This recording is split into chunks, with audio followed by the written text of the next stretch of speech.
Hola compañeros, en este video estudiaremos el primer caso de factorización llamado factor común monomio.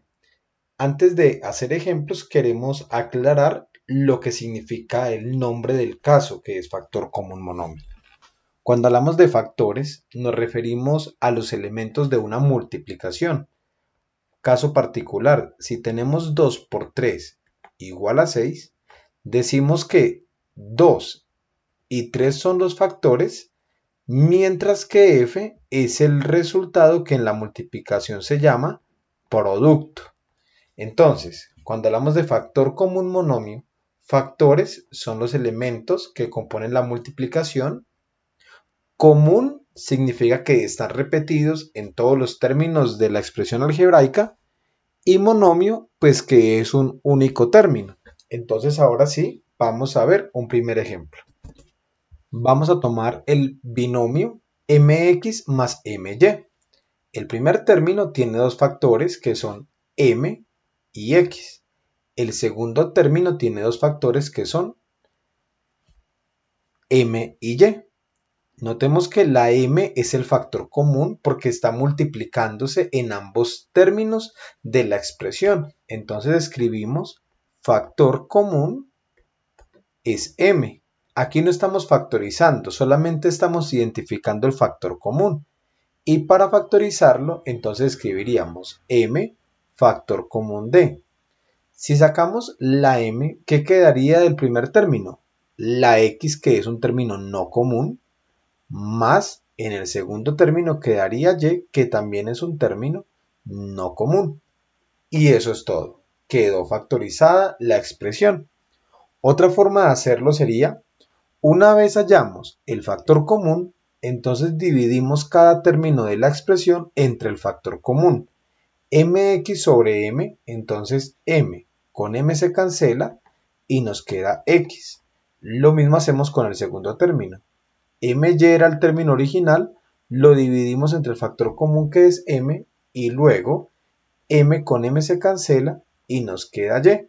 Notemos que en este caso, entonces, el resultado de la primera división x quedó en el primer término y el resultado de la segunda división quedó en el segundo término. Pero de acá en adelante utilizaremos la primera forma que mencionaba. Vamos ahora a un segundo ejemplo. Tomaremos el trinomio 7abc menos 4acd menos 5ac. Lo primero que hacemos es examinar el factor común, es decir, aquella expresión que se está repitiendo en los tres términos en este caso. Podemos notar que la A se repite en los tres términos. Lo mismo ocurre con la C. Pero también podemos notar que la B solamente está en el primer término y la D solamente está en el segundo término. Por lo tanto, ni B ni D hacen parte del factor común. Entonces, el factor común en nuestro caso sería AC. Hasta acá no hemos factorizado. Hasta acá solamente hemos indicado cuál es el factor común. Entonces, escribimos el factor común y abrimos paréntesis. En el paréntesis van a quedar aquellos términos que son no comunes. Entonces, del primer término nos quedaría 7b menos del segundo término nos quedaría 4d y del último término nos quedaría el 5 solamente porque las letras que tenía el término A y C ya salieron como factor común. Eso es todo, ya quedó factorizado este segundo ejemplo. Vamos ahora a un tercero. En este trinomio tenemos x a la 7 menos 2x a la 5 menos x a la 3. Tiene una pequeña variación respecto a los dos primeros ejemplos porque el factor común es x, pero el factor común tiene una serie de exponentes, entonces aparece el 7, el 5 y el 3. Cuando esto ocurra, que tengamos una letra repetida, pero hayan diferentes exponentes, como factor común elegiremos el menor exponente, en este caso x a la 3. Ahora factorizamos. Ya sabemos que lo primero que hacemos es escribir nuestro factor común y abrimos paréntesis. Ahora, como ya salió el x a la 3, entonces en el paréntesis quedarán los excesos, es decir, lo que le falta a x a la 3 para llegar a x a la 7, que sería x a la 4, porque 3 más 4 es el exponente 7 que teníamos inicialmente, menos 2. ¿Cuánto le falta a x a la 3 para llegar a x a la 5? Le hace falta un x a la 2, porque x a la 3 por x a la 2 será x a la 5. Menos, ¿cuánto le falta a x a la 3 para llegar a x a la 3? Aquí hay otra cosa importante. Cuando un término salga completamente factorizado, dentro del paréntesis no se puede ignorar ese término. En esa posición se debe poner un 1. ¿Por qué? Si yo no pongo ningún término, entonces nos quedaría x a la 4 menos 2x cuadrado dentro del paréntesis, y por fuera del paréntesis quedaría x a la 3. Pero si yo hago de nuevo la propiedad distributiva, el resultado solamente tendría dos términos, y la expresión inicial que teníamos allí tenía tres términos. Entonces esto sería un error. Esto no se puede hacer. Cuando el término sale completo, entonces en esa posición se pone un 1, para que, si queremos comprobar, al hacer la distributiva vuelvan a aparecer los tres términos. Es más, hagamos la prueba. X a la 3 por x a la 4 es x a la 7, porque recordemos que cuando tenemos bases iguales, entonces sumamos los exponentes, 3 y 4 es 7. X a la 3 por 2x al cuadrado, entonces quedaría el 2, y x a la 3 por x a la 2 es x a la 5 porque sumamos exponentes, menos x a la 3 por 1 es x a la 3 porque cualquier número multiplicado por 1 nos da el mismo número. Entonces eso es todo, ya quedó resuelto nuestro tercer ejemplo.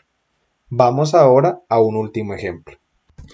Tenemos el polinomio 3x al cubo y a la 5 menos 9x al cuadrado y al cubo menos 11x a la 4 y a la 6 z al cubo más 7x a la 5 y a la 4 z a la 7. Lo primero que hacemos es ubicar nuestro factor común, es decir, aquellos factores que están repetidos en todos los términos de la expresión algebraica o del polinomio. Entonces, tendríamos que la x se repite en todos los términos, pero dijimos que cuando hay exponentes, entonces elegimos el menor de los exponentes, en este caso, x al cuadrado. Ahora examinemos la y. La y está en los cuatro términos del polinomio, pero elegimos el menor exponente, que en este caso es un 3. Entonces nos quedaría en el factor común y a la 3.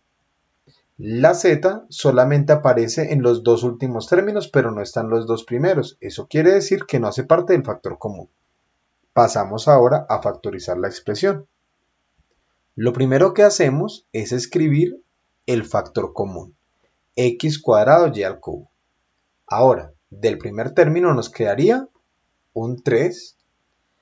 Era x al cubo, pero salió x cuadrado. Entonces, ¿cuánto le falta al exponente 2 para llegar al 3?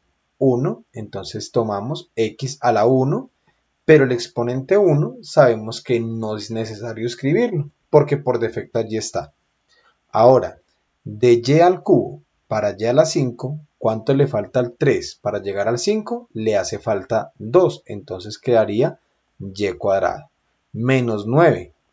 ¿Cuánto le falta al x cuadrado para llegar a x cuadrado? Pues ya está completo, o sea que el término de la x no se escribiría. ¿Cuánto le falta y al cubo para el y al cubo?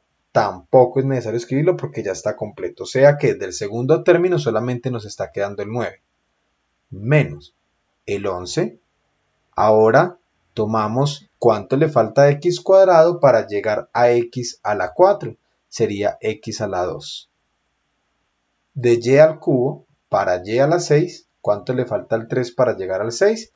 3, entonces tendríamos y a la 3 y la z no se tocó, la escribimos igual, más 7. ¿Cuánto le falta a x cuadrado para llegar a x a la 5? Le hace falta x a la 3, que es 5 del exponente x menos 2 del exponente x. Ahora, ¿cuánto le falta y a la 3 para llegar al y a la 4? Sería y a la 1. Y la z ya dijimos que no la tocamos.